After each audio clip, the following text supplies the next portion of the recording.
for this evening's session. The purpose of this session, the Law School Unfiltered, is to inform us on what we need to know before we begin this journey to the Ghana School of Law. And to do this, we would have some seasoned speakers who talk about their experience and what we have to expect when we get to the Ghana School of Law, hopefully, and after the pass list is released, which I am sure all of us will be a part of. Our seasoned speakers are all lawyers, and I would begin by introducing them. We have JB Afrifa Esquire, who is a private legal practitioner of 3 years standing. He is an alumnus of the Kenya University Faculty of Law and a lawyer at Akufo-Addo Prempeh and Co. His professional practice spans litigation, arbitration, legal research, and advocacy. JB Afrifa Esquire is passionate about student leadership and the development of young lawyers, and interestingly, he has a key interest in medical law. Welcome, JB Afrifa.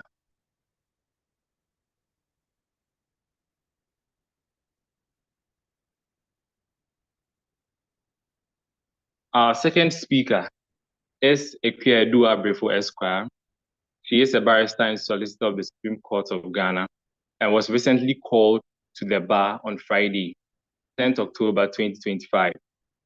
Akua Abrefo is also an alumnus of the University of Ghana School of Law, and she was the Chief Justice of one of the halls of campus. Welcome to this session, Akua-Addo Abrefo Esquire, and we hope to hear from you soon. Thank you very much for having me. Our third and final speaker will be Manasseh Addo Esquire, who is a barrister and solicitor of the Supreme Court of Ghana, and was also recently called to the bar on Friday, 10th October 2025. She is an alumnus of the University of Cape Coast and the Vice President of the United Nations Youth Association of Ghana, and is also passionate about student leadership. Welcome, Manasseh Addo Esquire, and we are fortunate to have you here. Thank you very much. Yeah. So, as we stated, this is the Law School Unfiltered, and it is just to prepare us all as we begin our journey to the Ghana School of Law. But before we proceed to our speakers, who would give us very good insights, we would like to know the organizers of this August event, those who are the brain behind this event, which is the Law Room. And to do this, Mr. Murphy would briefly introduce the brain behind this presentation. So Murphy, if you're on the call, you can take over. Okay, Bernard, thank you for this opportunity. Everyone, you're welcome to the Law Room and to this August event. So I will not take much of the time. The Law Room will start and the organizers will introduce themselves and explain what the whole concept is about. But basically, I represent MACSAC Legal Network, and we are into helping students study law effectively through the use of animated graphics. Okay, so we animate law cases, law principles into videos and also written graphics so that students who learn visually can understand it. And we partnered with the Law Room to help students prepare for law school. We know your results are not out yet, but at the moment, you can have a gist of what law school is about, get to understand how to prepare for law school and also what you need to know about law school. So basically, that is what Law School Unfiltered is about, and the Law Room will elaborate further on that. Thank you.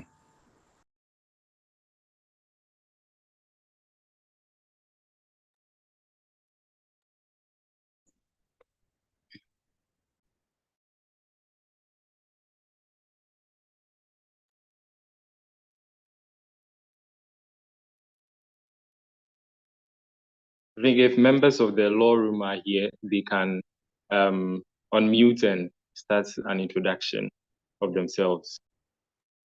Okay. Thank you so much for this opportunity. I think Murphy has said it all, but the whole concept of this program is just to solve one main problem with regards admission to the Ghana School of Law. You know, most people think the entrance exams is the most tedious thing they have ever done with regards any exam they have ever written in their life. But no, I can assure you that the period right from the release of the result to your first lecture day is one of the most frustrating periods per the experience of most law students who have gained admission to the Ghana School of Law, because the requirements are really overwhelming. And the SRC or the law school will do much or will try its best to guide students on how to navigate through the whole process. But it would barely be inadequate, because the school would be, or the IT department would be responding to messages and emails of over thousands of students. So what even shows that your message would be responded to?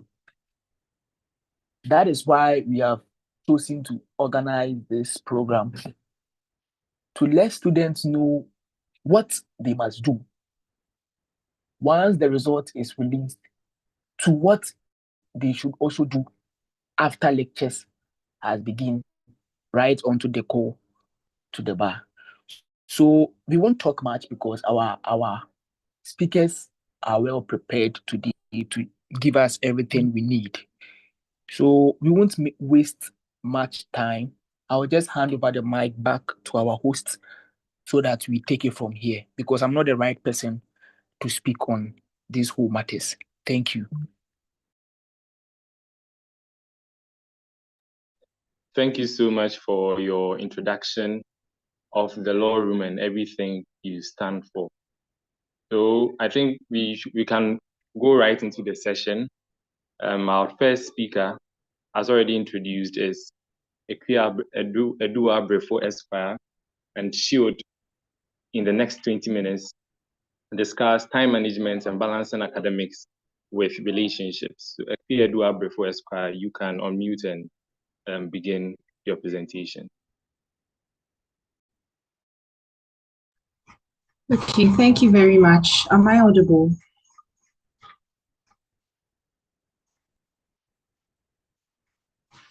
Yeah, I'm Hello. sure everyone can hear you.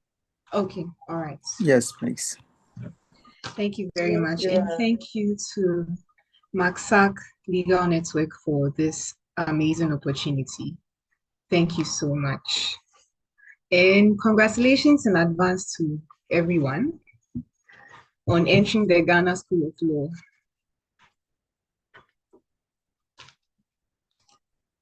Oh, I'll just like some feedback. Congratulations to everyone. Thank you. Thank you. All right. Thank you very much. Thank you. Okay, so as already mentioned by our organizers, I am Ekua Edua Brefo, recently called to the bar on Friday, and I've been tasked to speak on time management and balancing academics with relationships. So I would first tackle time management, then I would move to balancing academics with relationships. So let me just start with time management. So first of all, I'll just like to say that there is no one size fits all approach to managing your time. We are all law students. We've been through the LLB stage, and time management is very unique to each person. So for example, When I was in school, I had friends who had the capacity to study a week before the exam. They would actually start um, the course syllabus a week before the exam, and they would pass all right. And that was them. They were very good. Although I don't advise that you do that. The Last Minute Learners Association. However, there were some people who thought that starting earlier would be better for them. So you start at the beginning, start studying at the beginning of the semester and build up your notes, being consistent with your notes and everything. I was of the early starter. I was an early starter, and I think that's really helped me in that regard. So as I said, there's no one size fits all approach to time management. Everyone is unique with regards to that. However, I will just give about two tips to notes concerning time management. So the first tip is dedicate a specified time or a specific time every day to study. Every single day, you need to dedicate a specific number of hours to be able to study. And you need to be consistent. The key word here is every day. Every day. So you must be dedicated to that. And I think that it should be non-negotiable. Know that, okay, from 7 p.m. to 9 p.m., I am supposed to be studying. You can draft a timetable, depends on you. You can decide to study in the afternoon, you can decide to study in the morning, at dawn, whatever works best for you. Dedicate a specific time to study, and it must be non-negotiable. You must say that I am supposed to be studying every single day, and nothing should interfere with that. Nothing should interfere with that. However, I do think that if it's important or urgent to do so, you can do away with that specific study time. So for example, if you have to attend a friend's wedding, if you have to attend a friend's funeral, something came up that you think is really important, you can do away with those specific study times. But I think that consistency is key. Having that steady time for yourself every day. You could decide that at the end of every class, when you get to your hostel, when you get home, you can read over so and so courses that you did during the day. So you dedicate those number of hours to studying. And secondly, I think that those non-negotiable hours of study should be moderate in order that you would be consistent. So the goal is consistency. I always say that intensity is way better than consistency. Consistency is way better than intensity. Okay, so you start with 5 hours of studies, and you're really going all out on a Monday, 5 hours of study, but then you realize that you can't sustain that practice because there's a lot of hours. So just start small. If you can start with 1 hour, 30 minutes of deep, uninterrupted, intensive study, do that. But I think that if you go for like 6 hours a day, it'll be very difficult to maintain that kind of lifestyle, considering the fact that you'll be going to, in part one, you'll be going to class from 7 a.m. to 8 p.m. And on other days, you would have your internship. So you might want to consider that. However, the workload does reduce when you get to part two. So the hours of study must be moderate. Take it a step at a time, in little bits, so that it's easy to be consistent.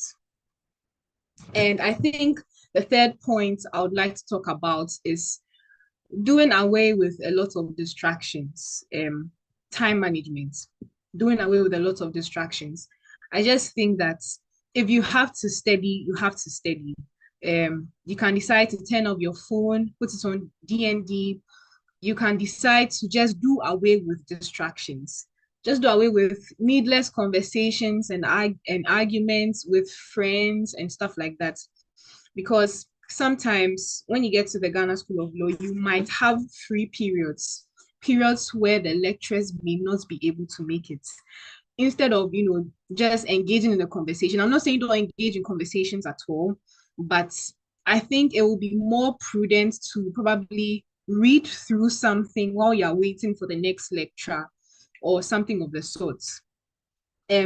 For me, I think that what held me was just reading something wherever I was. So whether I was in a Trotsky, a public transportation, whether I was waiting in a queue to get something done, let's say braid my hair, whether I was out, doing nothing, I would just have like a paper in my bag, read something, at least keeping your mind active and just doing away with a lot of distractions. So I think that is what really helped me. With regard to social media, I think now we can't do away with social media, but it is important to set a time for yourself to study, also set a time for yourself for social media as well, so that you don't end up doom scrolling and wasting a lot of time. Because in the Ghana School of Law, time is of the essence. And I think my learned colleague Manasha will talk about internship and how the time is very constrained. It's very constrained. So as much as possible, please try as much as possible to do away with distractions. All right. So I think that's basically all I have to say on time management. You guys are pros. You guys have graduated your LLB. Some are first class graduates and things of the sort. So I think that it is important that you know the type of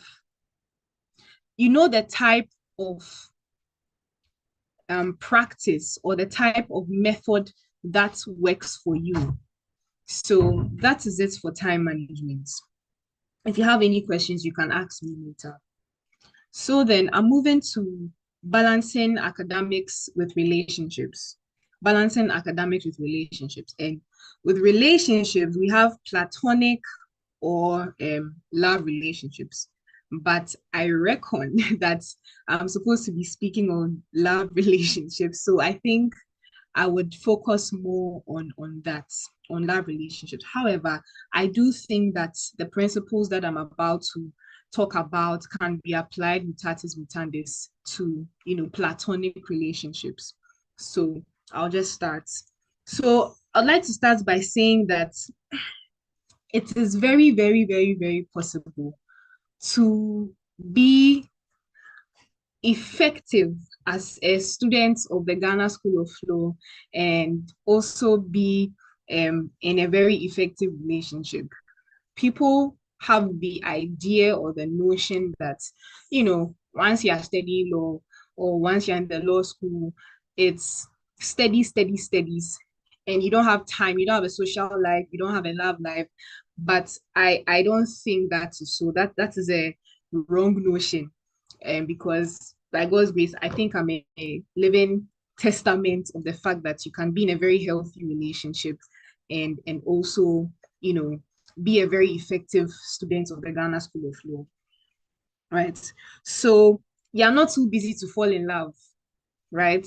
You're not too busy to fall in love. If love comes your way, grab it, because it's a very good thing. It's a very good thing. So what will make you an effective student balancing a very healthy relationship with your academics is the fact that you need to be intentional about the relationship, and you also need to know the kind of person you have as a partner. Being intentional and knowing the kind of person you have as a partner. So I'll just move on to these two tips. So intentionality. I think intentionality is the core of every ambition. If you want something, you have to be intentional about it. I'm sure all of us here are very intentional about getting admitted to the Ghana School of Law, right? So most of us were very serious with our studies and things of the sort. We were intentional about graduating from with our LLB degrees and everything. So we're intentional about studying. In the same way with relationships, if you want to maintain and build a relationship, it must need intentionality. It must need intentionality. So, you know, nothing good comes easy. Even if it's something good drops on your lap, it takes intentionality to build and maintain it. Because when you are not a good steward of the good things that come your way, you are prone to losing them, including relationships. So it's not about the guy being troublesome or whatever, or very reserved or emotionally unavailable. Probably it could be that, you were not intentional about communication and things of the sort. So under intentionality, I would say that you need to plan your relationship to suit the times and seasons of the Ghana School of Law. Now, what do I mean by this? Let me give a scenario. There are times and seasons in the Ghana School of Law. There is a time where you are going to be very busy. You are going to combine schoolwork with internship, with group assignments, and with things of the sort. And with some of us would probably be working with something. And there are also times where you would be on vacation, but you would combine your vacation with internship. And there are also times where you are fully on vacation. These are the 3 seasons. Of course, there is exams as well, which is part of the academic side. So I think it is suiting your relationship to fit all those areas. So for example, you are busy with schoolwork and you started. Obviously, you cannot be talking to your partner for about 3 hours on a Monday morning. If you're a group A student going to class on Monday and Tuesday, you can't be talking to your partner for 3 hours when you know that you have class at 7 a.m. the next day. Obviously, that would be wrong. In the same vein, that you're on vacation and you are interning. Yes, it's probably kind of free during that time. But then let's say you work in a firm which requires you to do a lot of legal research and lots of legal work. It's just a matter of framing your times and your seasons to fit that love relationship that you have. And when you're dating a law student or a lawyer or a person in the legal profession, it's better. I guess it's better because the person understands the rigorous requirements of the school. However, I do think that everything requires a compromise and reaching a consensus with your partner. So it takes me to my next point, that you must know the kind of partner you're dealing with. You must know the type of person you're dealing with. Relationships thrive on communication, right? So I think that when you let the person know that this is the requirement of the school I am entering, this is the requirement of the school I'm in, I think that we can adjust our time to fit this way. And I do think that if the person is understanding enough, he or she would give you that space and opportunity to be yourself. Communication, once again, is very key. For me, I would advise that if you can talk to your partner every day, if you don't have the time, it could be just 15 or 20 minutes checking up on the person, letting the person know, finding out how the person is and things of the sort.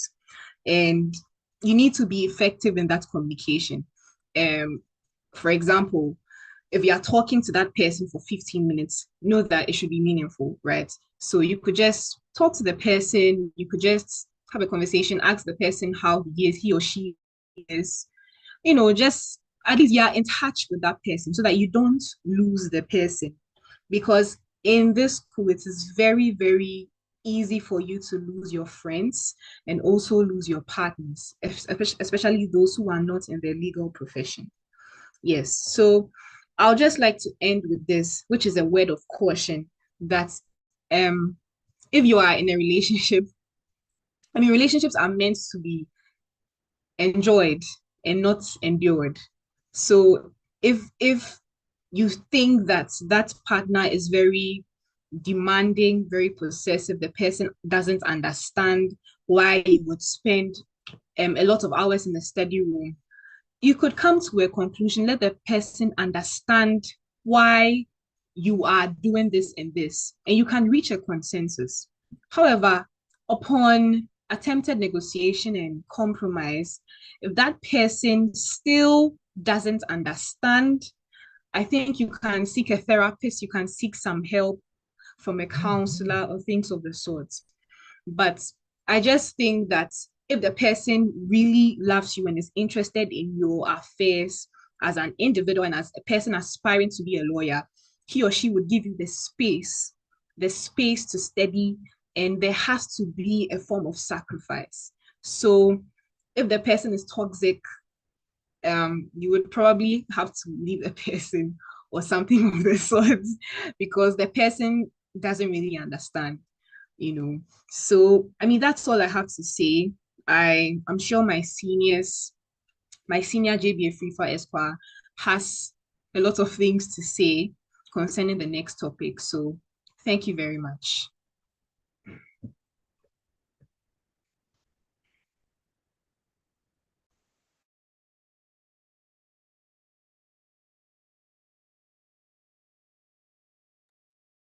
Thank you so much, Abrefo Esquire, for your presentation on time management and relationship. For me, I took about 2 important points: that consistency is way better than consistency, and on the relationship that you cannot be too busy to fall in love. I think that's a very important point that everyone should take note of. Thank you so much for your time with us. We'll now move on to our next speaker, who is JBA FIFA Esquire, and has already been introduced. He is a legal practitioner at Ekufuado Prempeh & Co. He'll be speaking to us on finances and student life and politics. Welcome, JBA FIFA Esquire, and you have the floor so you can speak to us.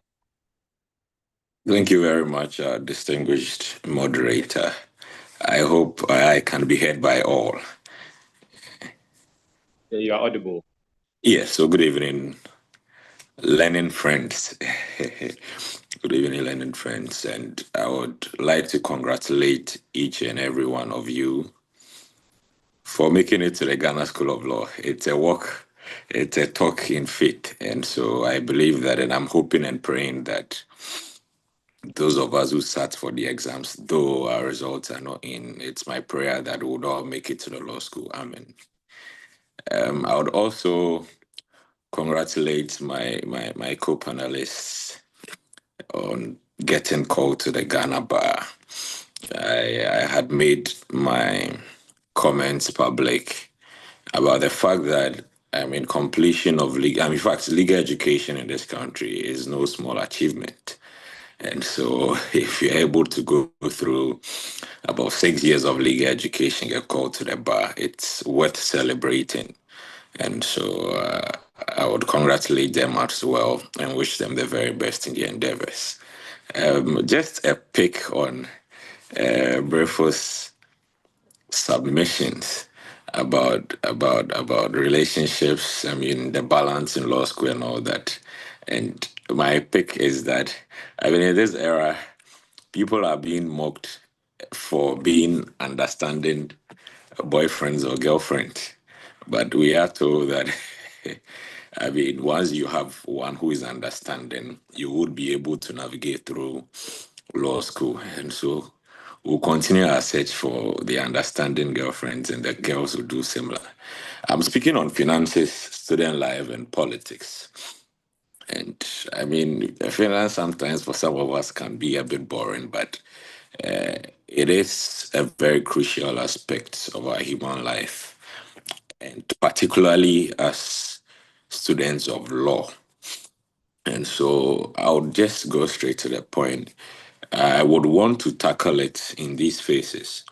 Now, these financial requirements, obligations, or whatever principles that may be applied, for me, would apply differently from students of law who are undergraduates and then the postgraduates. Now, I mean, we all know that in this part of our jurisdiction, with our universities and all that, there are a number of them who run the law programs in these two streams, where they have the regular undergraduate, stream, and then the postgraduate. Now, we all know that with us, the undergrads, those of us who went through the undergrad system, we just came directly from our senior high schools. Well, I came from a college, Prempeh College. And so if any Amanfo is out there, shout out to you. So yes, so those of us who came directly from the senior high schools, and then the postgraduates who've had the chance of a first degree in a tertiary institution. Sometimes it is not, we cannot make the basic statement that all postgraduates are working or in such, endeavors, already have a career, because I know postgraduates who just enrolled in the law program just after they completed their first degree. And so, in fact, there are some of them who are also not working. But here's the thing. Law school, as we all know it, I mean, getting into law school is also an institution of higher learning where the primary purpose is to develop your knowledge of the law. Now, as you have all completed your LLBs, your knowledge of substantive law is presumed, to the extent that today, and those of you that I had the opportunity to engage prior to you writing your entrance exams, I made the point that the entrance exam questions are such that if anyone should meet you and you should tell the person that you've had an LLB, you have an LLB certificate, I mean, some of the questions that would easily come to them, those are some of the questions that feature in your exams. And I believe that what you wrote is a testament to that. And so your knowledge of substantive law at this point is presumed. You are not going to learn substantive law anymore. You are going to build on the substantive law that you know to be able to appreciate how to assert those rights that you studied in substantive law. And so, for instance, in substantive law, you were reading about, enforcement of human rights and Article 33 of the Constitution and all that. Now, you'd be in law school, you would be going into civil procedure where the CI 47 or the 67 will be teaching you how to assert that human rights, how to enforce that human rights by way of an originating application that you'd put before the High Court and all these things. And so in law school, you are also going to study about procedure. And at the end of law school, your knowledge on procedure would also be presumed. And so that is why the moment you are called to the bar, your knowledge of law is presumed, being it substantive law and procedure. And so additionally, I mean, it's a space where you go through professional formation. It is not just the academic, but also, I mean, it's a formative area where you build on your professionalism, discipline, most importantly, and then ethics, the ethics of the profession. And all these are couched into some of the courses that you may be reading in law school. Now, legal education is rigorous and expensive. And it is not just in terms of tuition that you pay, but also opportunity cost, the lifestyle adjustment. And so managing your finances is very crucial of managing your future as a professional. Now, some of the key expenses that we may come across would, fundamentally be the tuition and fees. Now, in the universities, depending on where one had their LLB, being it a public or private university, there were those differences as to tuition, to the extent that those who were in regular and in public universities had a relatively lower tuition than those who were doing a post-first degree tuition, paying for post-first degree tuition. And even with the regular, there's this category of fee-paying students, which is also relatively higher and within the range of, the post-first degree class of tuitions.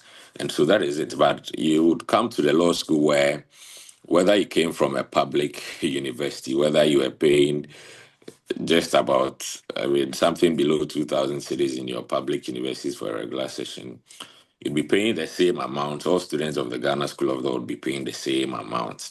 And over the years, it has been such that once your offer of admission is given, you have a quota in which you pay. Ordinarily, law school does it in 3 equal installments.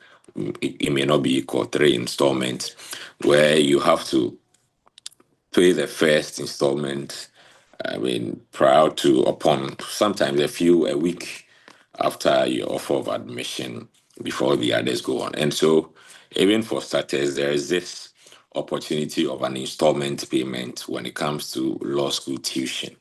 And so, while we're there, part one, we're paying about 15,600. And I think in all, you should be thinking about a total of about 30,000 cedis for the 2 years.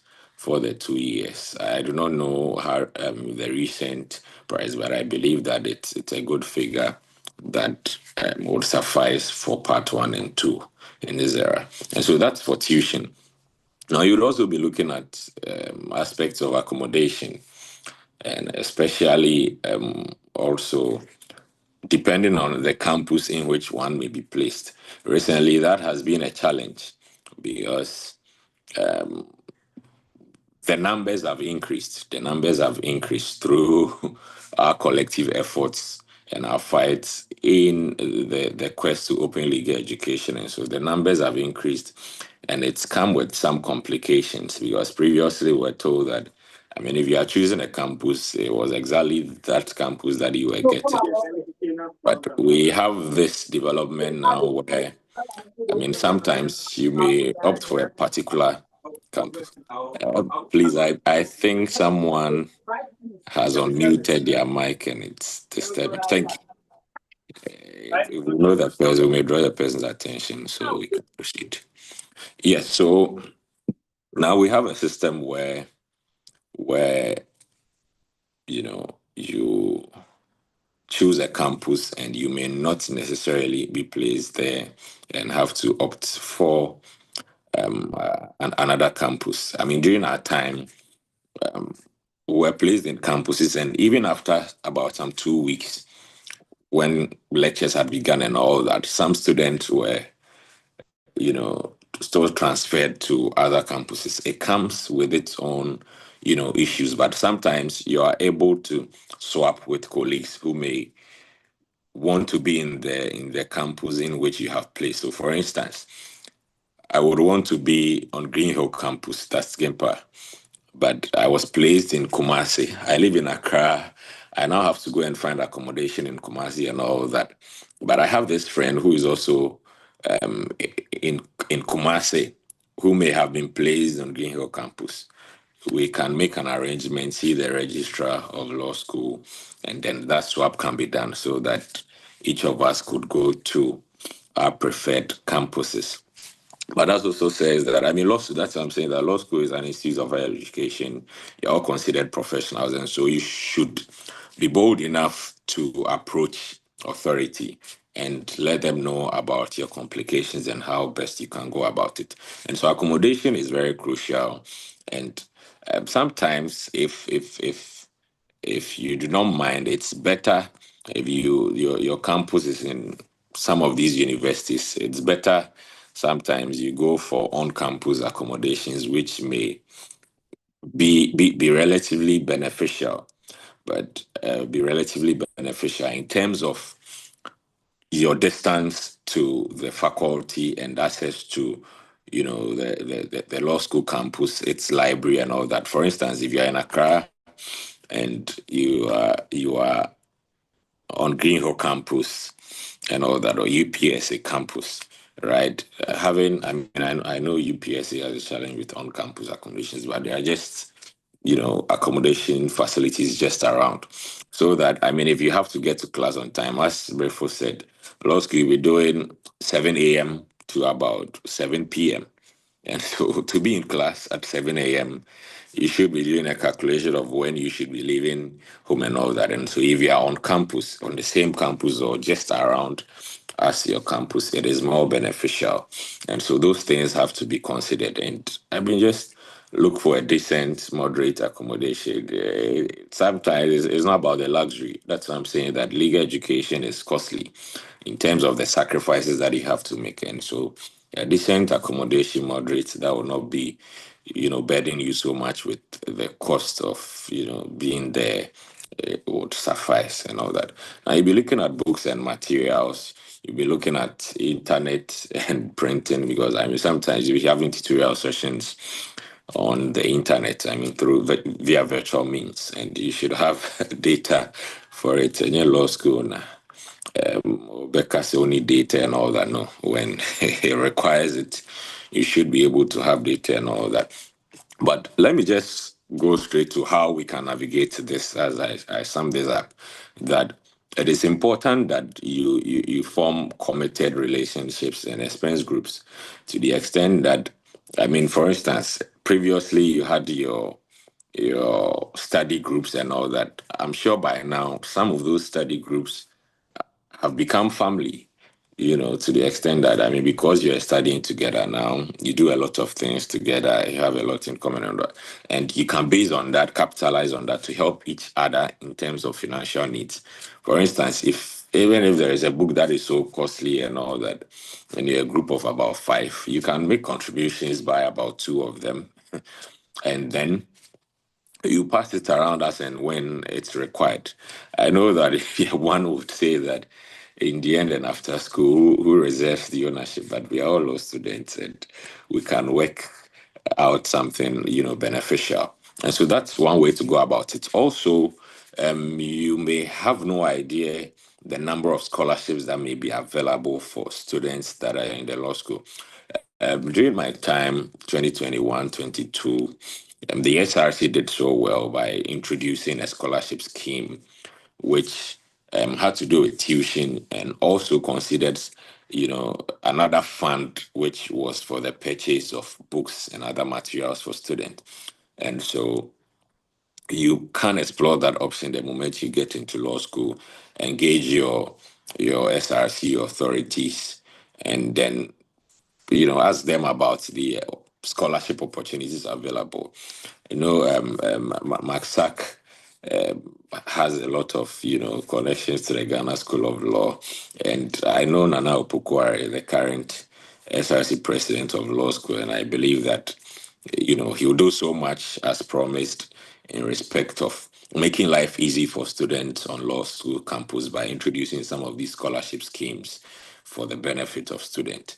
And so, aside the law school scholarship, which may not be so much due to the access to funds that they may get, there are other, statutory corporations that do offer scholarship to students.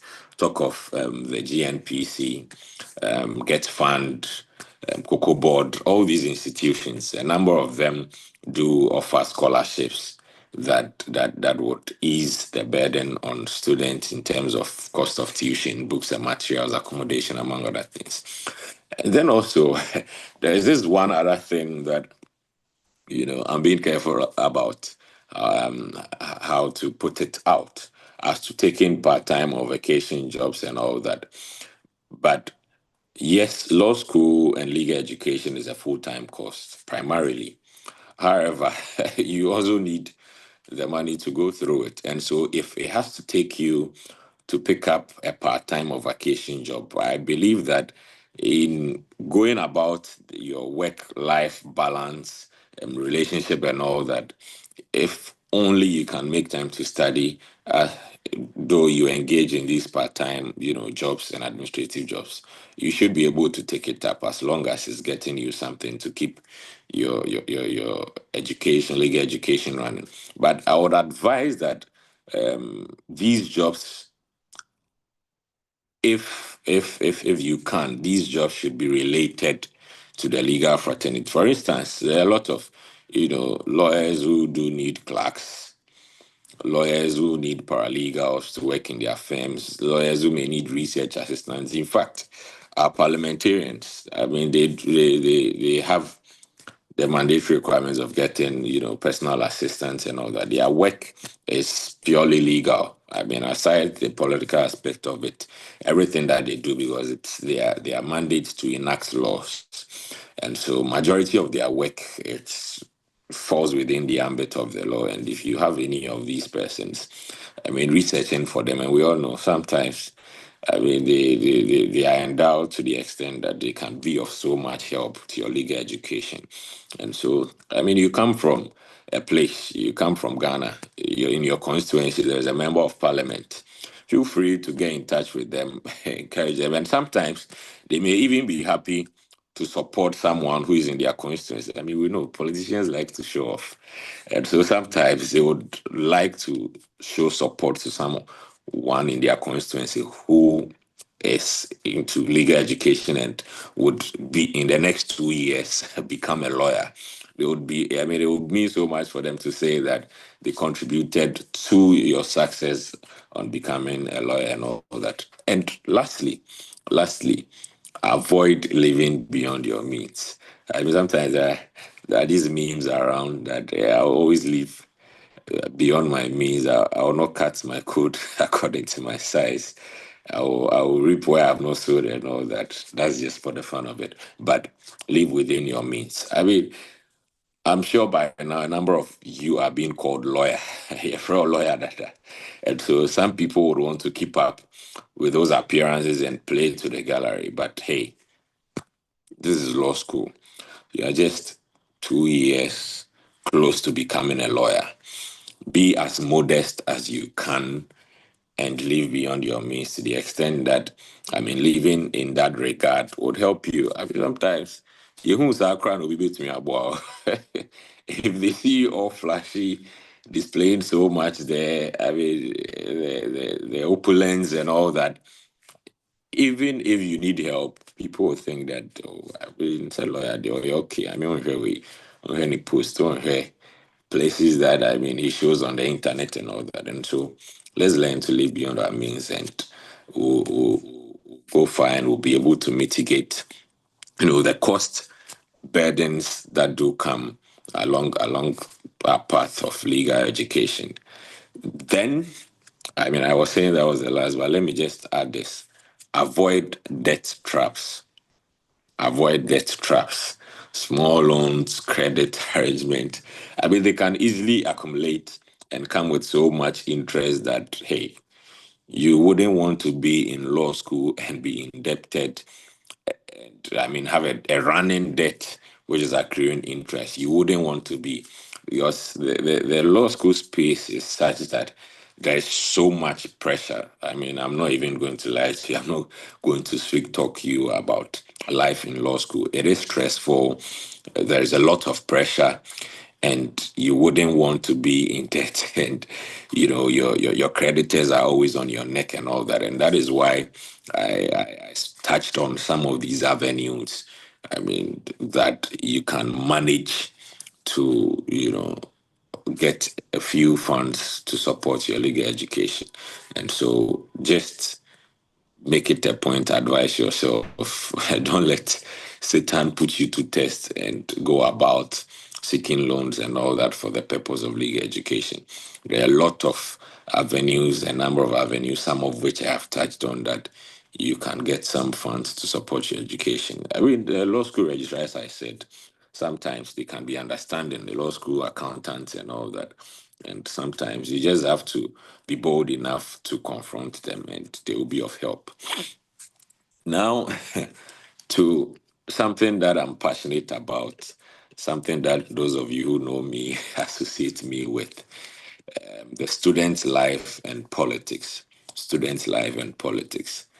Now, people do say that the law school has become a hub of politicians where a number of people who would want to enter politics necessarily want to be called to the bar, become lawyers in pursuit of their political aspirations.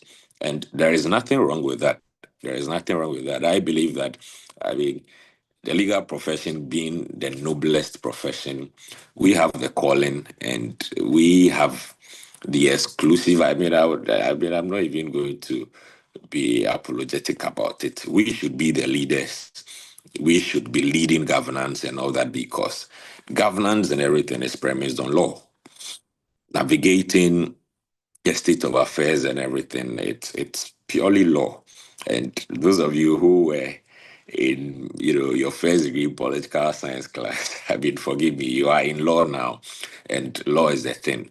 And take me back to the days of social contracts, the Rousseau's, Hobbes and all that. The social contracts, everything that we have now, they came to an end as a result of law, where they came together to find a common ground, to mandate, give authority to certain people to lead them, so that they would no longer be an issue of the fittest of the survivor and all that. And so, starting from there, you go through your common law, history, the Magna Carta, and all those things. Coming now into our current constitutional dispensation, where we have our 1992 constitution, even that in itself is a social contract. Because you read the preamble and it's saying that we, the people of Ghana, do give to ourselves this constitution. And so, lawyers should be the ones in charge. And we are privileged enough. Over the years, we've had, a few lawyers become president, but we're advocating for more.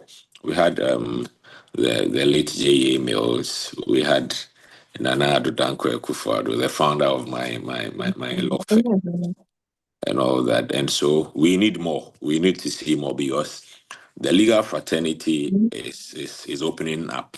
And I believe that if we have leaders of this country who are within our fraternity, it is also going to make our fraternity better.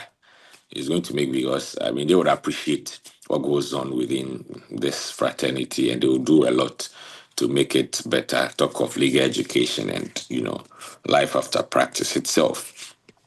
And so, student life and politics. As I said, the law school culture is pretty intense. The reading loading, the competition, the pressure to excel, and all that. And so it is a miniature of the legal profession itself. You are there. You are there. You are just a lawyer in waiting in just some 2 years. And so the hierarchy, the demands, and other things.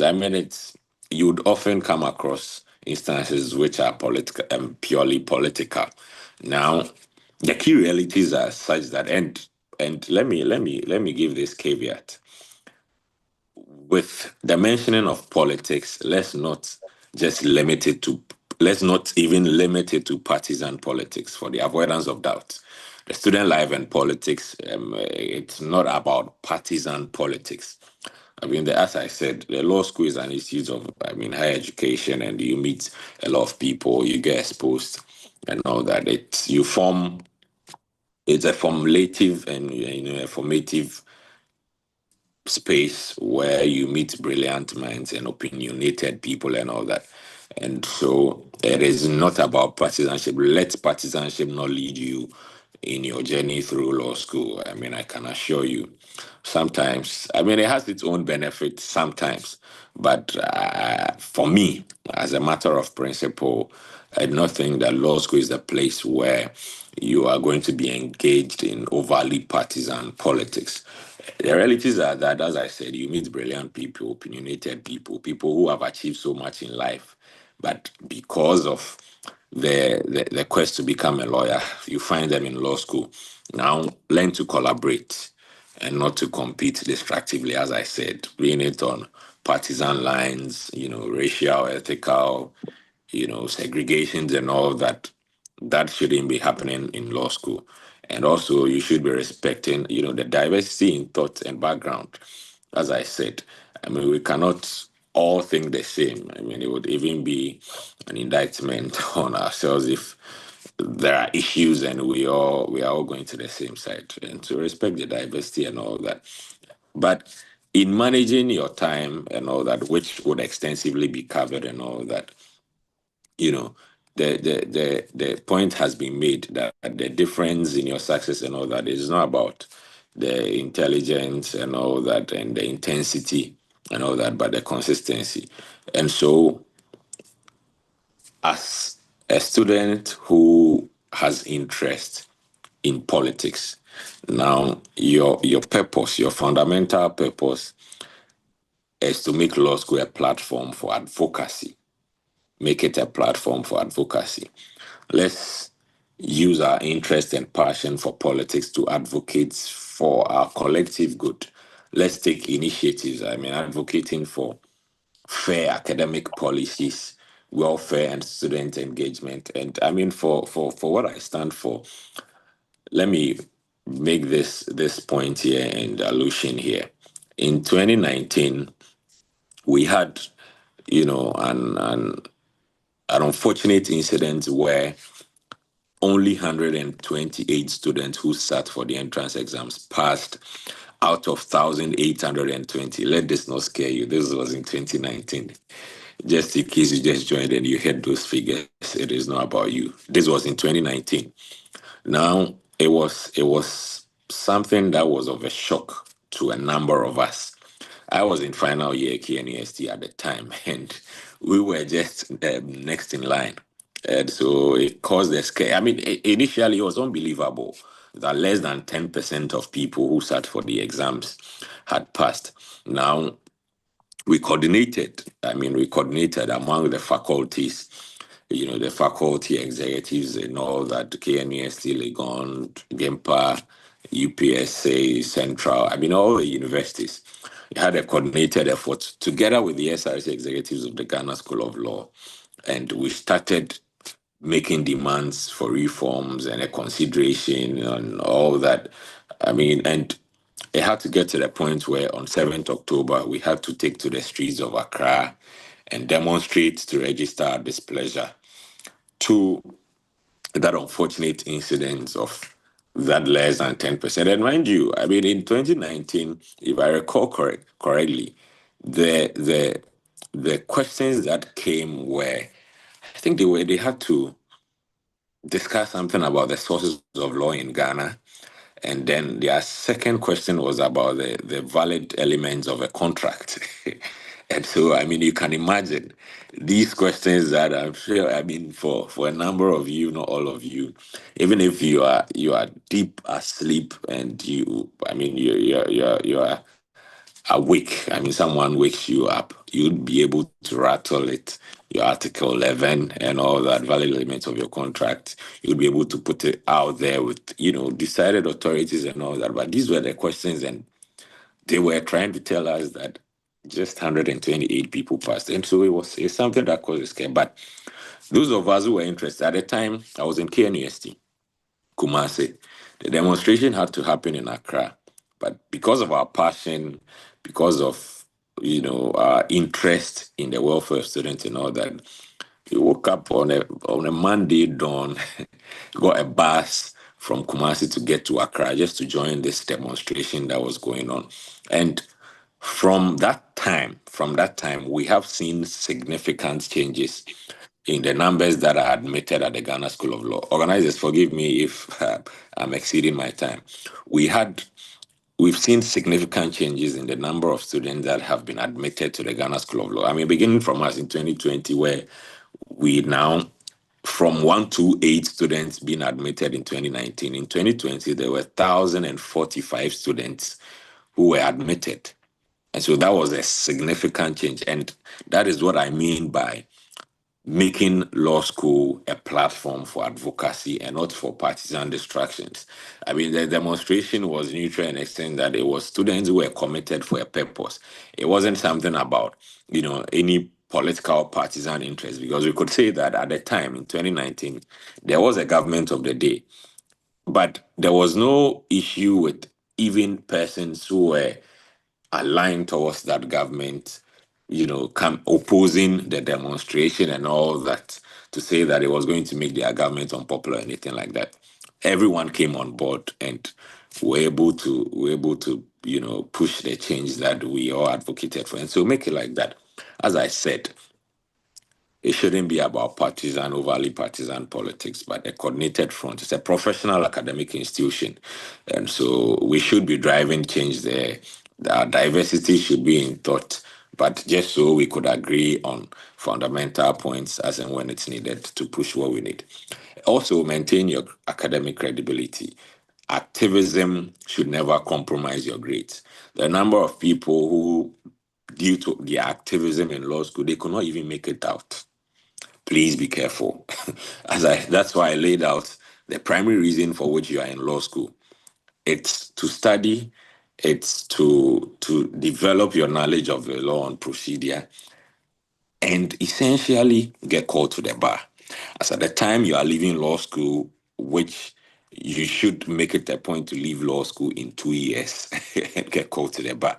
I mean, trust me, if you are not leaving in 2 years, I don't know what will be happening to you. So much stress, trauma that comes with it that you wouldn't want to stay in law school for longer. I mean, some people do mention that the gene in GSL is God willing.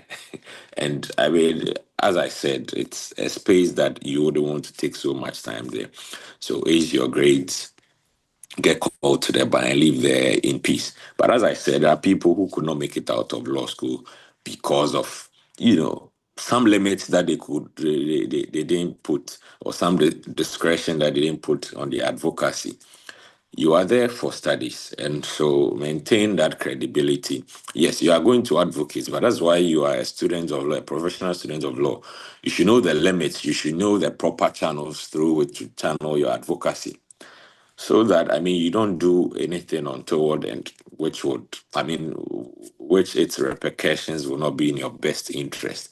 And so don't compromise your grades. You are there to study, and we've had instances where in times past, there were, SRC executives who had to repeat, and it came with a number of issues. Sometimes management asking them to, resign and all that.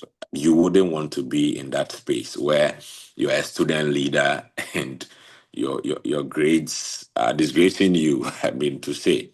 And so make sure that while you are involved in advocacy, activism, student leadership, you also make it a point to make time for yourself and study and get your, law school.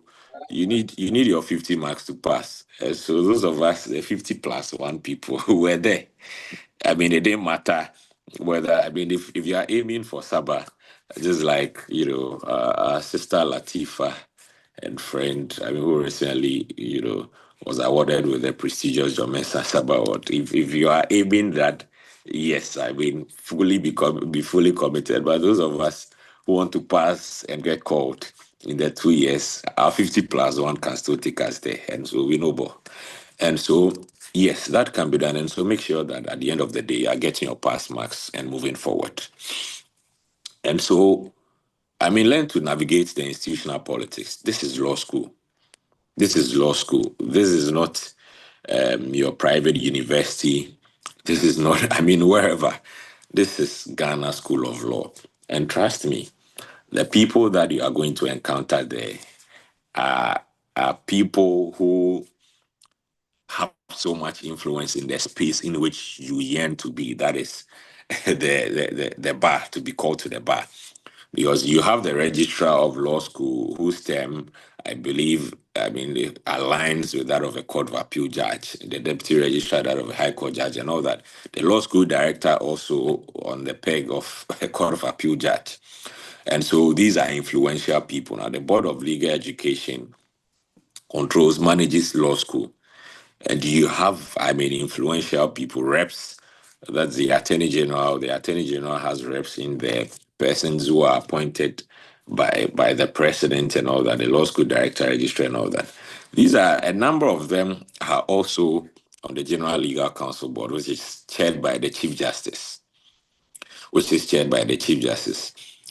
And so all these people have oversight responsibilities on what goes on at the law school.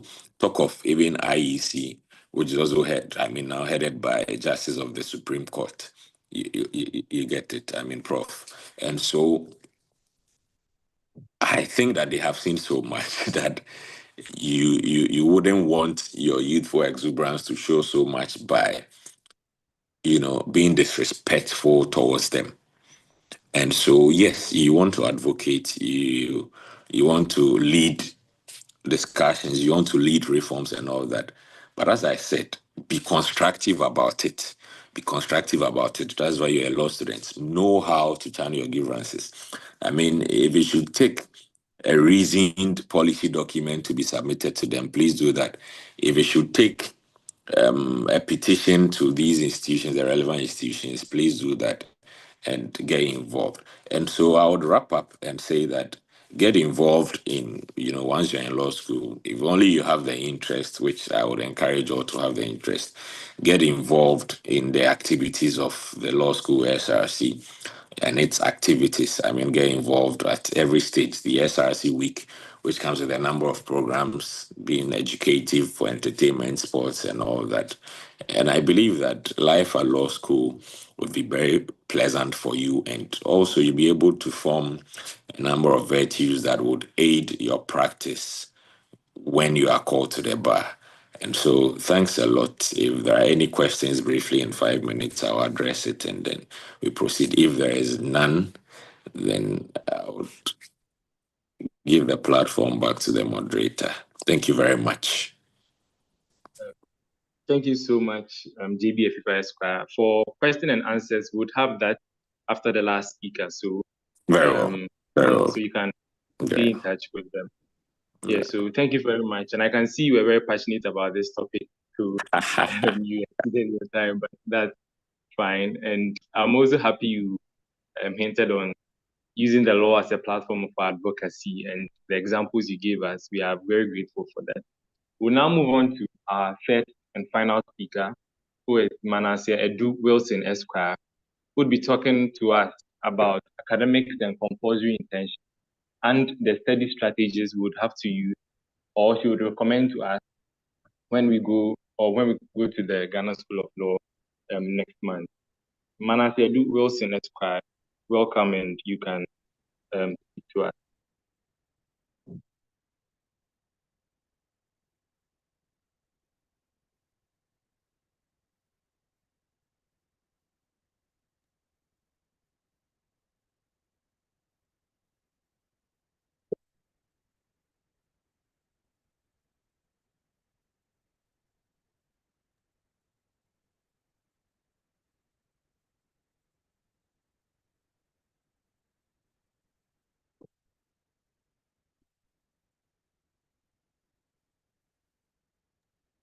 Hello, please, am I audible?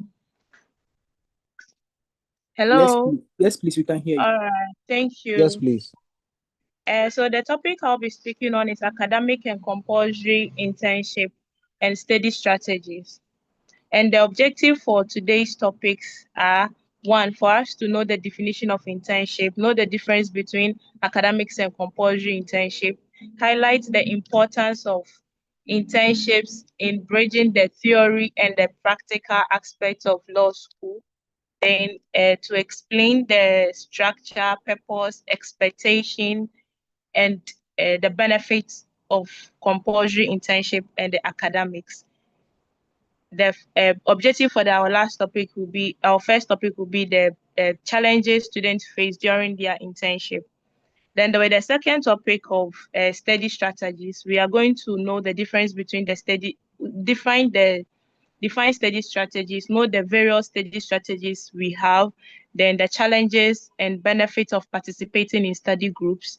Then finally, we would now look at the studies strategies and extra tuition.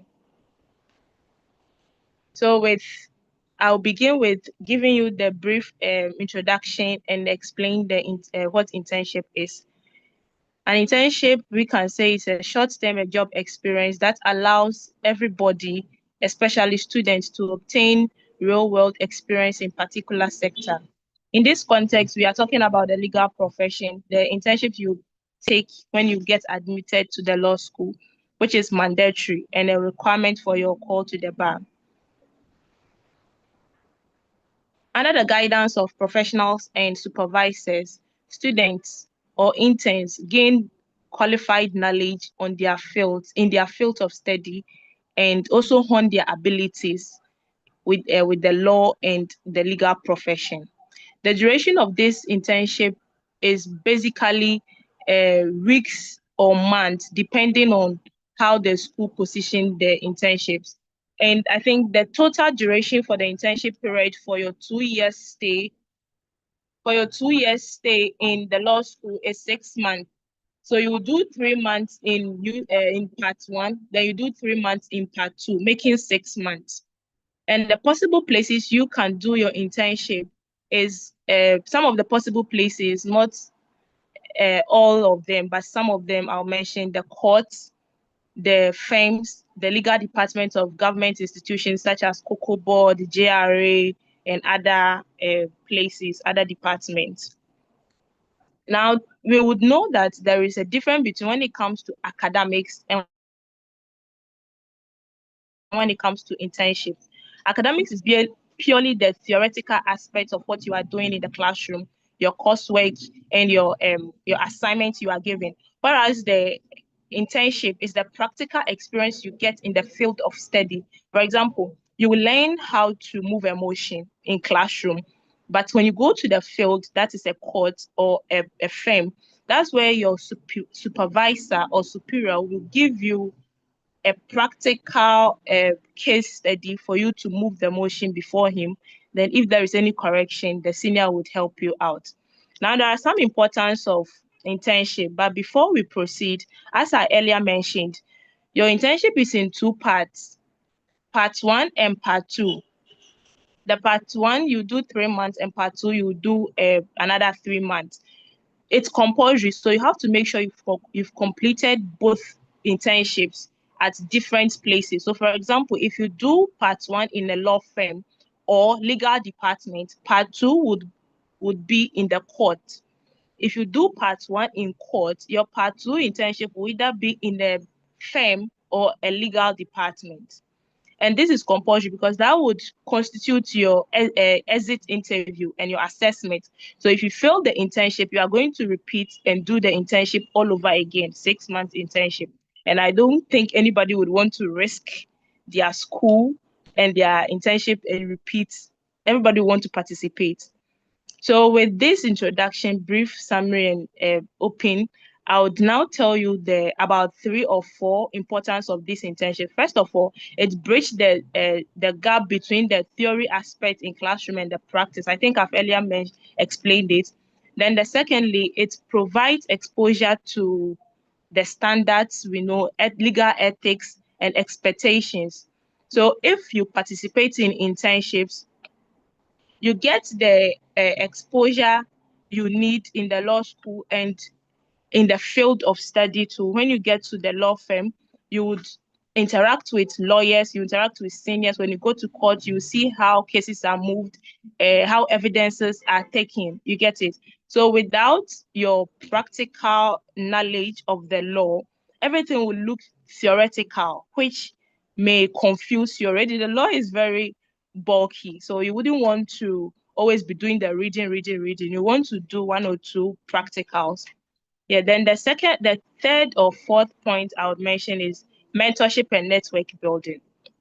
If you participate in internship, you get to meet a lot of people. For example, if you are doing your internship at Cocoa Board Legal Department, at GRA Legal Department, at NIA Legal Department, I bet you meet a lot of important people, for lack of a better word, people of higher standards, which who you would communicate with, and one way or the other, they may be able to extend a helping hand for you or to you. So without internship, all these benefits would not be your portion.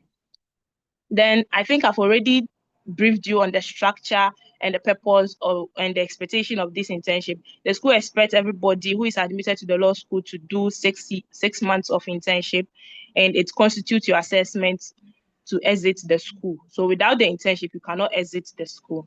Then some of the challenges we may face or you may face in the law firms or your internship placement is, first of all, wrong placement. You may want to send to the school where you want to be posted to, because usually the school would bring up options for students to send to them the places they would want to be posted. So if the firm or where you've chosen agrees to admit you, then the school will post you. So here is the catch. When you send the place you want to be posted to the school, and the school refuses to post you there, that will be a big challenge for you, and you have to come back to the school for a repost. Secondly, another challenge we will face is abuse and harassment from superiors and other persons in the law firm. Some people would want to just abuse you, harass you, would look down on you because they think you are an intern. You get it? And they are the lawyers, they are your bosses. So everything they say, you have to do yes, sir, yes, sir. With this, the school has an option. If this thing happens, you may report to the school for a reposting or for investigation. Thirdly, there may be some time the students will not be given any work to do, and the students will just be there knowing nothing. But the purpose of this internship is for you to build your abilities in the law fraternity and know what you are also doing in terms of the practical aspect. And I have to let you guys know that there is no allowances. You are not going to get any allowance. You are not going to get paid. You are not going to get any stipend. It's just free. So if your superior decides to give you 50 cedis for lunch, that is the decision of the superior. And it doesn't mean all the law firms or all places you are doing internship must do that for you. So you may think, oh, they have to give you allowance for your transportation. I'm sorry, no, you will not get that. And sometimes the distance, if you are not driving and because of traffic, distance. So I advise, if the submit to school for placement, you may want to choose a firm that is closer to you, but you may also let the school post you to where you want to be. Then to our second topic for tonight, that's the study strategy, extra tuition, then study strategies and extra tuition. So with the study strategy, we will know that study strategy is just a method or a planned approach where one is able to focus and follow and learn. So the study strategy for person A or student A is different from the study strategy for person B or student B. So someone would want to be writing, recopy everything in class, even textbooks, before they can learn. Somebody will also want to learn straight from textbooks. Someone will want to do group discussion. Someone would want to do extra tuition. But in all, just know how you study and how best your study strategy will help you achieve whatever you want to achieve. So don't follow your friends. Someone is best at writing, and you say, oh, because the person is my friend, I think I will also learn by writing. If that is not your strategy, I bet you will not end up well. And the purpose of the study strategy, which you must know what is best for you and how that particular strategy works for you. If you are able to identify that, first of all, you are going to improve your understanding of whatever you learn. Because if you learn by writing, then you are obviously every day going to learn by writing. And by writing, it sticks. Someone will also learn by reading, rereading. And that is the strategy of that person. You get it? So the person will not be able to write when it comes to that. Secondly, if we're able to pick a proper strategy, it helps save your time. Because if, for example, you learn by reading the slides, you will not waste time by writing or following friends to do group discussion. So you would want to write and know what is best for you. Then another person will want to read the slides from page 1 to the last page. Another person would also want to call somebody to explain to the person so that it will stick. Someone will want to do space learning. They would learn today, try to test themselves after maybe like 3 hours a day, a week, to know whether everything has gone down. Then again, it will also help you retain information. Personally, I learn by writing. In fact, I have a lot of papers in my room as I speak. So it helps me retain whatever I have studied, because I know I can do mind mapping, know where I wrote what in my notes, know where I wrote what on that particular sheet of paper. It's very strange if I tell you I can recall everything I write on a sheet of paper and even know the specific line I wrote a particular thing on. That is my strategy. But some of my friends, one lady learns just by reading the textbook. If she reads the textbook, she's okay. But me, I'll have to read the textbook and do a personal summary of my notes. You get it? Or the textbook I'm reading. So that works for me, and hers also worked for her. You get it? So now I would want to discuss some of the study strategies or learning strategies you have to know and know what is best for you. So for example, the first one is note taking. The note taking is you writing down the main points in your own words. You write down the main points in your own words. So for you have studied a broad topic. For example, constitutionality, you've studied it. Now, for you to understand, the person who learns by writing or note-taking would want to capture every detail of whatever he has studied or she has studied on a sheet of paper or in an exercise book, so that when the person takes up the book or the sheet, he or she will just know that, okay, this point is for this particular explanation. This point is also for this. That is the person who learns by note-taking.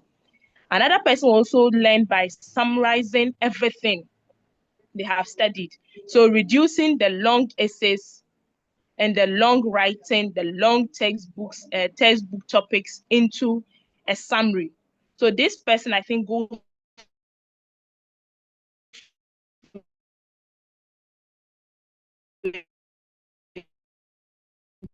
the person who likes taking them be able to summarize. Another person, you get it.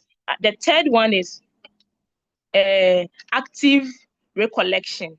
So for example, when we say the active recollection, you would study and test yourself with past questions. Someone would just want to be solving questions. Oh, I have studied this particular topic. Let me pick up a past question and know whether I can answer this question. So once the person is able to answer that particular question, that will be all for the person. There is no question on that topic that the student will not be able to answer. And I think law school, this particular thing works, if not the best way, almost the best way, because you would not know which questions are coming. So you would want to go through past questions, know how questions are set, discuss with your friends, and know how you are going to answer the questions. For example, the format you are going to use. You get it? So this will also work for somebody. Another learning strategy will be spaced repetition. When we talk about the spaced repetition, it's simply you learning today. You are learning today. You learn one topic today. After 3 hours, you would want to test yourself and see, try to memorize and see if you would be able to bring it out. after a day, the same topic, the person will want to test him or herself and see whether he or she would be able to remember everything. You get it? So that is the spaced learning. So if the person is able to do it consistently for about 3 days a week, the person will be okay. There is no way that particular person cannot answer a question when it comes to that topic he or she treated. Another one I will let you know is the mind mapping. So as I mentioned earlier, someone will just draw, will use diagrams, will use lines. People have strange ways of learning. Like I told you, I would use my mind mapping in a way to capture whatever I wrote or I have written in my book. You get it? Someone will also use diagrams, circles, and be writing point 1 and connect it to point 2, connect it to point 3. So that will be the mind mapping. So once you are able to capture the diagram you drew, that will be all for you. When you are in the exam room, you remember, okay, I drew this particular thing here, and this is what goes into each and every boxes. You get it? So that is the mind mapping. Then now we have the group discussion. It works better or best for some people. Group discussion, once they study, they have to do group discussion, know that this person understands, try to teach themselves, and that will stick. Somebody to the group discussion doesn't help. You get it? So know what is best for you. Then lastly, solving of past questions. So I feel like once you have studied, just try your hands on past questions, because without past questions, you'll be learning in an abstract form. You wouldn't know how questions are answered. I'm sure most of you, when you were preparing for the entrance exams, you were solving past questions. You were going through past questions to know how questions are set. And that was able to help you prepare very well. And that is what goes on in law school. You have to get yourself past questions and prepare very well. Solve them. And solve them very well and know how questions are framed.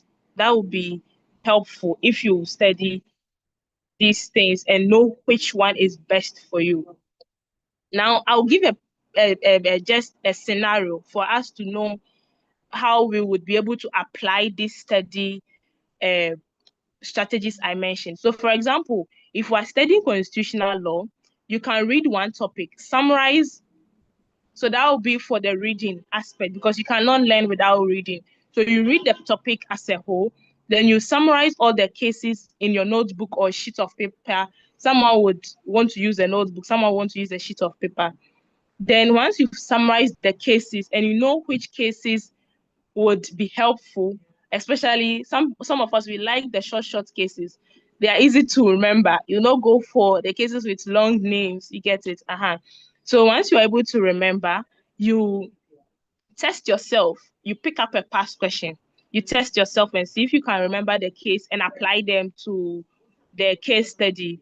Then you discuss with your friends if you're able to solve it. If someone doesn't understand, be willing to teach, because you may not know when you are teaching. It's also a form of learning, because you are recollecting everything you've studied and teaching the person. So that will also be helpful. And finally, you have to also review everything you did in a few days, maybe a week, 3 days, or 1 week. When you come across another question relating to the same topic, you try and solve if you would remember all the cases you studied. Then benefits of study groups. We all know we have benefits and challenges of study groups. I'm not going to lie. Some of the benefits, we build communication and teamwork when it comes to group studies, because you may not know the person you are in the group with. Some people are DBs, and some people have money, some people have connections. So once you build that rapport with your people and form alliance, there is always going to be a helping hand when one is in trouble or one is in need. So that is the connection, building communication and teamwork. You always work together. You always try to help each other to succeed. You get it? So if someone doesn't understand a particular topic, be willing to teach, and that is the teamwork.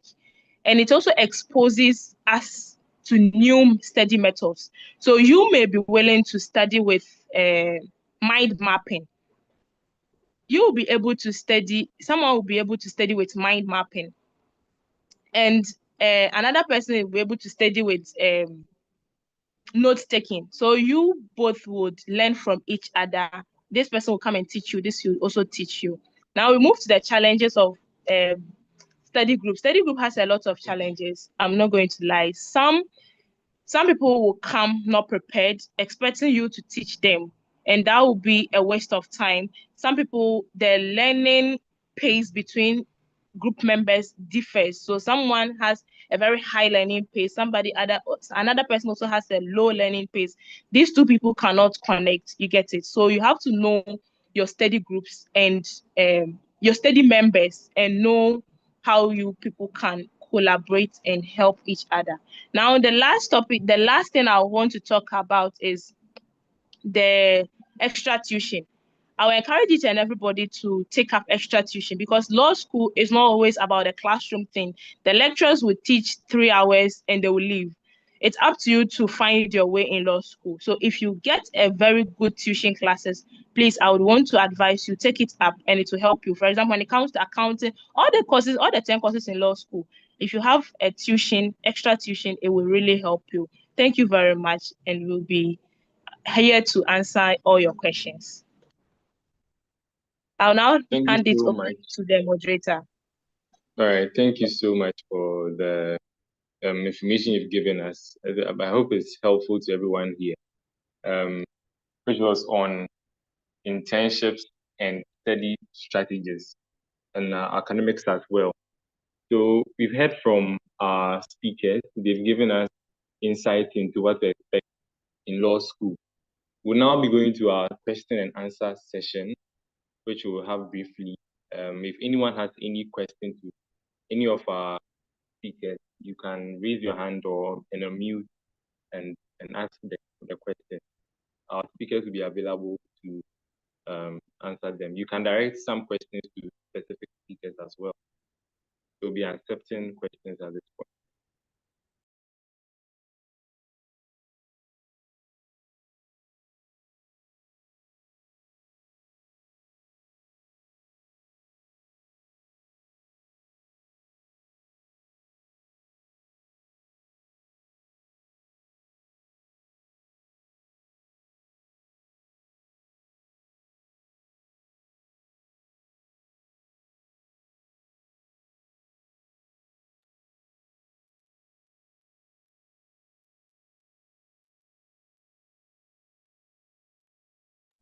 Okay, please, if you have a question, you can raise your hands. You can raise your hands and answer and ask your question. Thank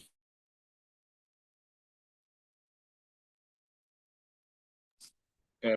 If you are shy as well, you can open the group chat and type the speakers will see your question and answer it. So you can use that option as well.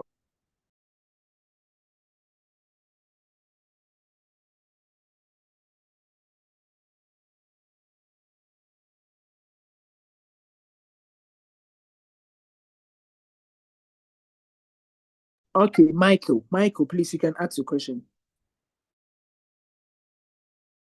Michael and hello. Okay, so hi, my name is Michael. So the question I would like to ask is in regards to the academics.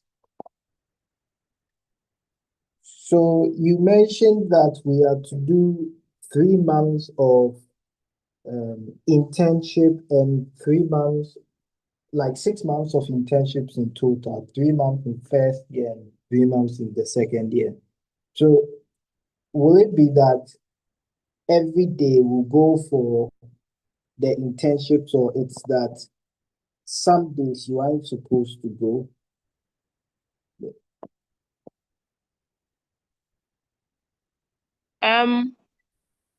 Hello, Michael. Yes, hello. Yeah, so if I got your question rightly, you said, how is can you repeat your question? So my question basically the internship. You said we are Yes. having 6 months in total. 3 months in part 1, then 3 months in part 2. So I was wondering, is it that it means every Wednesday, and if you're in group A, Wednesday and Thursdays, you always be going? All right. Thank you very much for the question. If you are in part 1, so the internship is in this way. The law school they do in a semester term. So they have 3 terms. So the first term, second term, and third term. So with the first term, which if the result comes, the first term is likely to start in November. So when it starts in November, you start your internship. If you are in group A, you go to class on Mondays and Tuesdays. Then you use the Wednesdays and Thursdays to go for your internships. If you are in group B, you go to classes on Wednesdays and Thursdays. Then use the Mondays and Tuesdays for your internship. Previously, they were having group C, but the group C has been called off. So we don't have group C. So it's only group A and group B. So if we're in group B, classes on Mondays and Tuesdays, internship Wednesdays and Thursdays.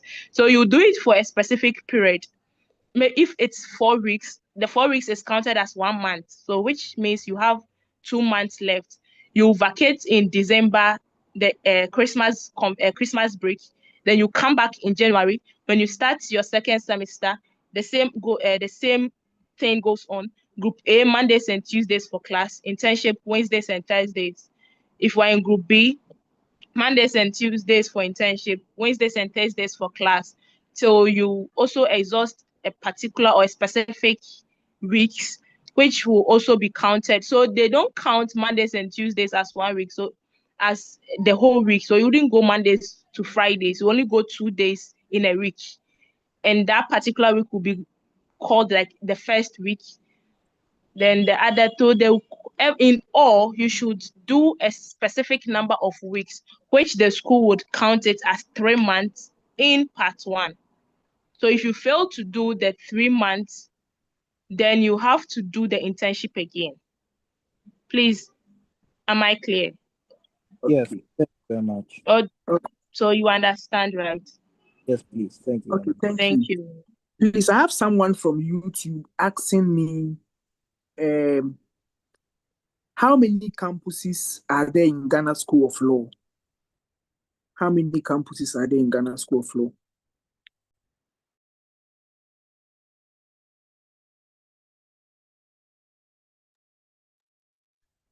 Okay, so please, I know of 3 campuses. They have the UPSA campus, they have the Green Hill, that is the Gimpa campus, and they have the main campus, that is the Makola campus. So, and Kumasi campus. So sorry, there are 4 campuses. So the Ghana School of Law has 4 campuses in Ghana. Let me chip in this. All right. I believe that yes, for now, these are the campuses that law school has. I think about 2 or 3 years ago, the law school had a campus on Legon campus proper. They had a campus, and so I mean it depends, as and when the numbers would permit, and I mean considering issues of logistics among other things, the law school is able to create more campuses. And so for now, these, as I said, there used to be a campus on Legon campus, I think in 2021. But I mean, just after the first year, I mean, they've not taken a campus back there. And so for now, these are the campuses. You never know. Maybe all of you who sat for this year's entrance exams are going to make it, and you'll need more spaces. And so more campuses may have to be created. Okay, thank you. I have another person was also asking this question, that in last year, all those who wrote from Kumasi, that's all KNUST students, were posted to the Kumasi campus. Will that happen this year too? Like, will students have the right to choose campuses of their choice, or it will still be an automatic placement?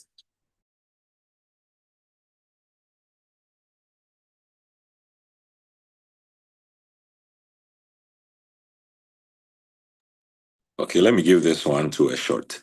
I think Brifo and colleague would best state the current state of affairs at the law school, but I know that law school gives the option for you to choose. However, it is not as if they are constrained by your choice, to the extent that if you choose a particular campus, you would definitely get that campus. And so they want to have a fair distribution and placement issues. And so it's not strict that if you were on KNUST campus, you would definitely be. I mean, it's some of the considerations that naturally, if you were able to be accommodated on KNUST campus for 4 years of your legal education and faculty education over there, then posting you to Kumasi campus would not pose much of a challenge.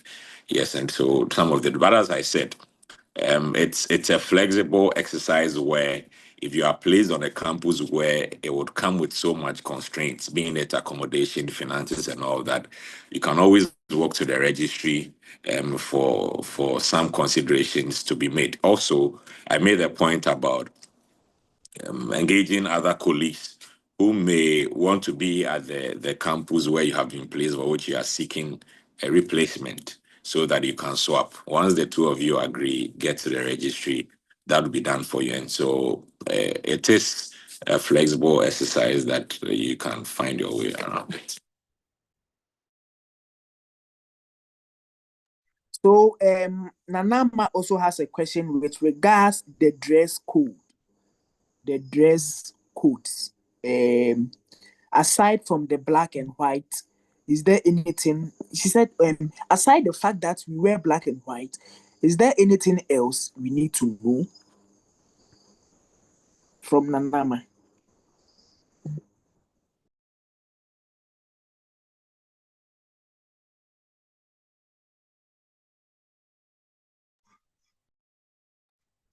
If you could please come again with the question, I'll be grateful. Okay, so Nanama is asking that aside from the black and white, is there anything else or any dress code that she needs to know about? Okay, so apart from the black and white, there is the school cloth, which is to be worn on Fridays. However, we don't really go to school on Fridays these days. It could be that they could introduce the Group C system, but then for now, because they've cancelled the Group C system, wearing the school cloth is not really allowed. I mean, it's not allowed because we don't go to school on Fridays. However, for programs such as, Law Christian Fellowship programs, you could wear your school clothes. So it's basically just your black and white and then the school clothes. Yes. Okay, thank you. Christabel also has a question. She's asking whether she can turn her can I turn my paying job into an internship? Can I turn my paying job into an internship? From Christabel. Okay, so I think I'll just say something on this and then I'll just let my other colleagues, senior colleague and learned colleagues speak. So I do think that if your paying job is a legal department or is a law firm or is a court, then you can actually request that you can combine that with your internship. However, if your job does not fall within this category, I don't think that would work. Yeah.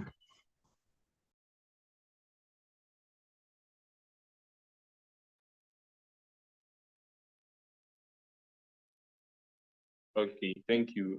Probably Manasseh has something to say concerning that. Please, I have a last question from someone. She's asking that Manasseh said they should take up extra tuition where necessary. Can she recommend any extra? I say, can you please recommend any possible extra classes platform for us? All right, thank you very much. Okay, so the extra classes tuition I would recommend is the law room. Yeah, we have seasoned lecturers and lawyers who are willing to teach and explain everything in details in classroom. If you don't understand, you can always come around, tell us the topic you are struggling with, and we can help you. That's the law room. The law room, yes, please. So I would recommend the law room. It's an extra classes forum for students. So anybody who is skeptical about which extra classes to go for, or the pages they would want to go to, should come to the law room. Yes, please. We have seasoned lawyers, lecturers, both in law school and lawyers. They would help each and everybody. Yes. Thank you. Please, I hope the person is okay now. Yeah, I'm sure the person is okay with your answer. I thought that would have been the last question. Please, I'm not asking any question again, so that will be our last. Please, someone is asking, what are the courses we will be treating in law school, and would there be any course materials available for us after this session? What are the courses we'll be treating in part 1, and would there be any course materials available for us after this session?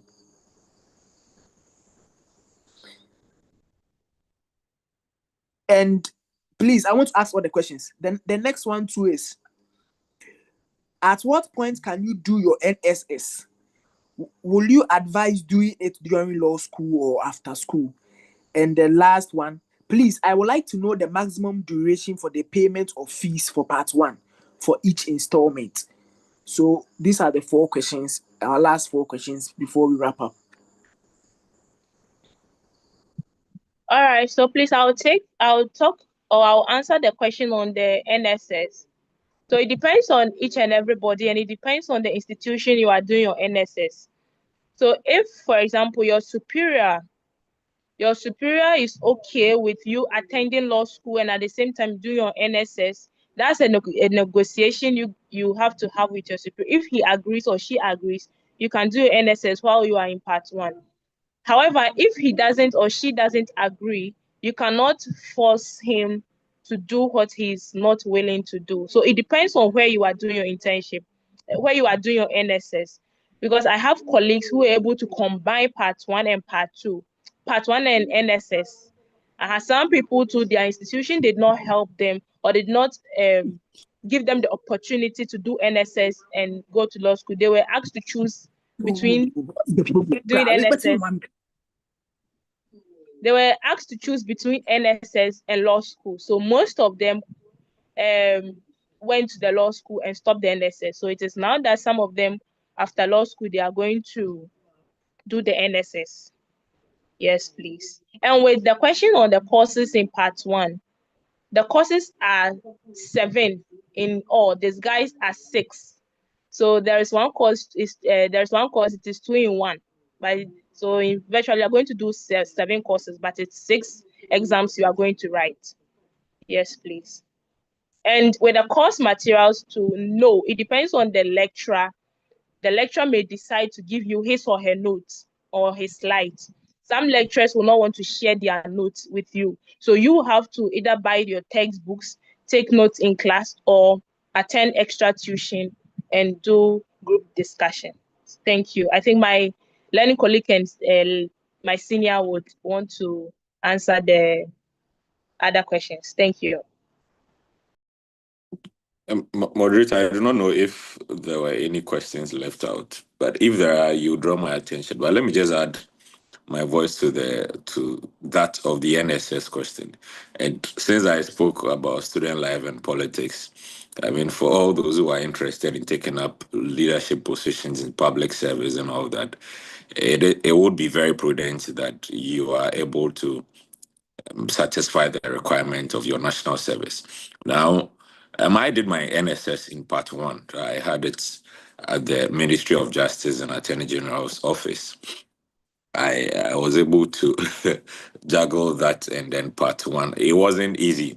But as I said, law school is essentially a full-time course, and that sometimes it may come with its own complications doing that in law school.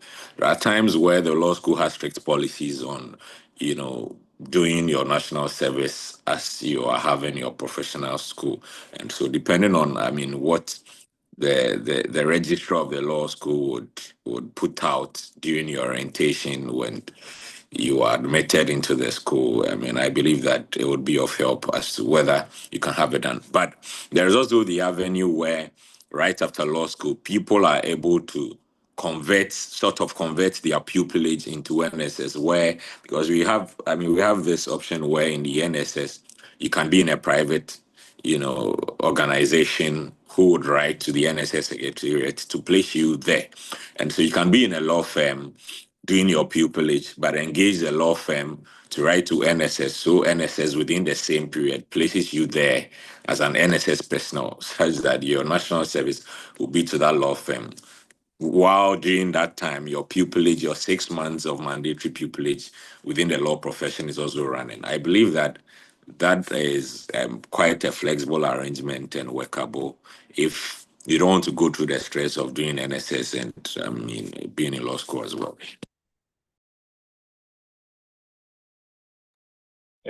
Thank you so much. I think we want to wrap up, but I think there's just one last question which borders on the legal reforms at the Ghana School of Law. I don't know if any of you can answer that, then we wrap up.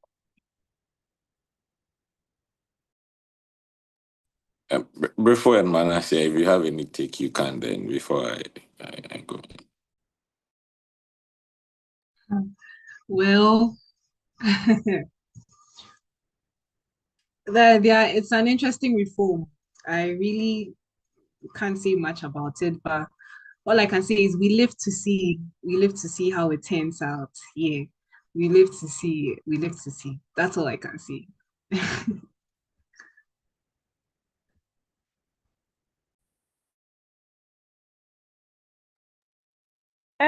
I don't have anything to say on that because we all want the best for the legal profession.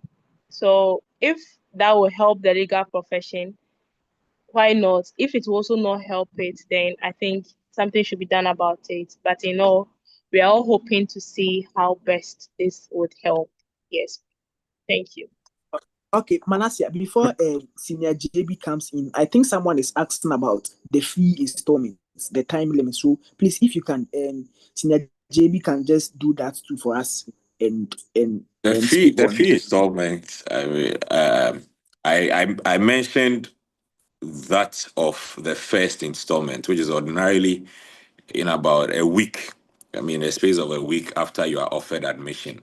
However, from then, I think it's pegged at the end of every term, but it should be approximately in about 3 months interval, such that the last installment should be just before the exams that you write in June of the following year. And so I believe that it should be, the first one is a week after your admission. Second one should be somewhere around March, and the last being in June. So it's about a 3 month arrangement, if it is still the same arrangement as I knew it in 2021 and 2022. And then the issue of legal reforms, I have a position, and I believe that those of you that have engaged, you know my position on it.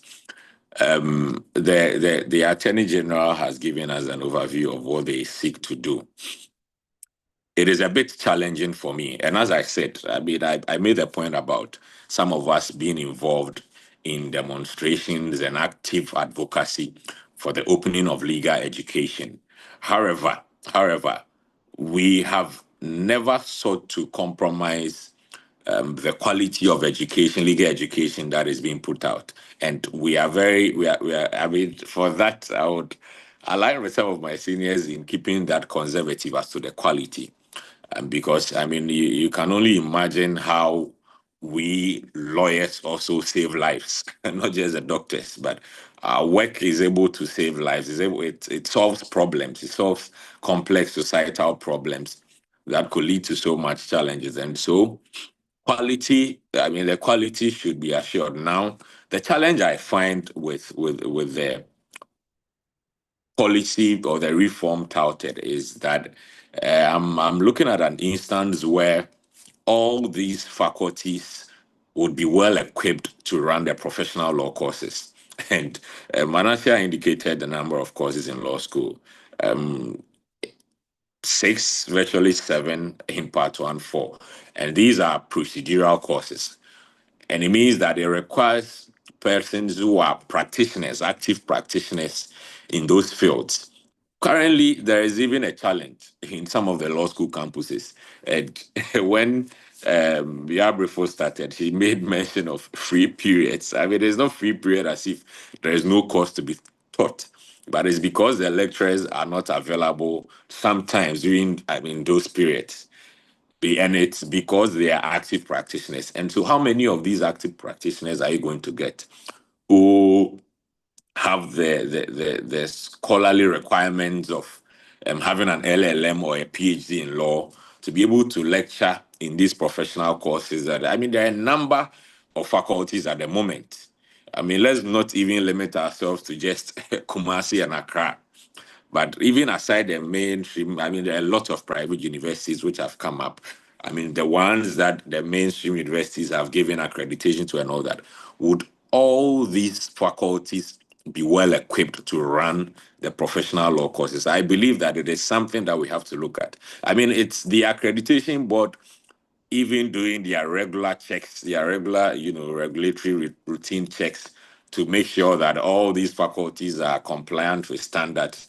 I've come across students who have completed their LLB, and the person had never opened a law report. The person had never opened a law report. There are faculties that do not have equipped law libraries. And so if we are going to add the burden of running professional law courses at the law school to the faculties, I believe that it is a big challenge. And in my opinion, we are not ready. Though it is a very good idea, I believe that with time, as quality in a number of these faculties are assured, we would be able to get that. But for now, I believe that we just have to take it a step at a time, develop the faculties and a number of them. Let's not limit ourselves to just a few public universities. No, all faculties that run the law course, let's come on board, develop them, give them the human resource and the academic resources and all that. And I believe that with time, they would be well equipped to run some of these courses. Thank you.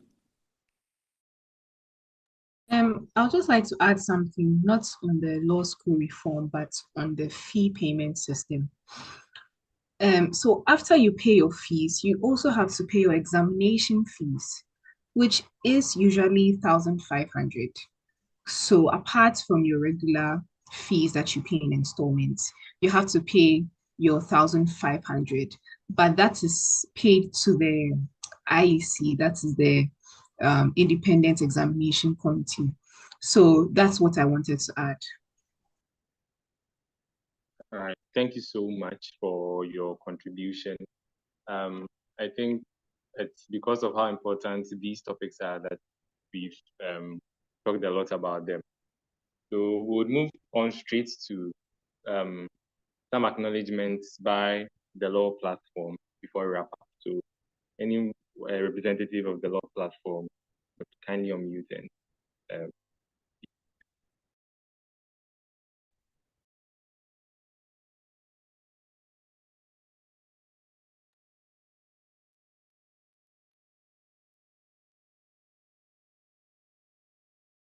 All right. So we thank our speakers so much for this insightful talk. And I would say if most of us during our time or after we had written our entrance exams, we had some of this engagement, we wouldn't have gone through the stress and the depression we went through prior to our part 1. So we are actually, on behalf of everyone, we are actually grateful to our speakers for sharing with us their practical insights and tips this evening. Thank you. Thank you so much for the acknowledgements. We thank everyone, the speakers, JBF FIFA, Manasseh Edu Wilson Esquire, and Edu Abrefo Esquire for your time. We are grateful for your time, and we hope that it was a very informative session for our listeners. We'll end here, and once again, thank you for your time, and have a good evening. Good evening.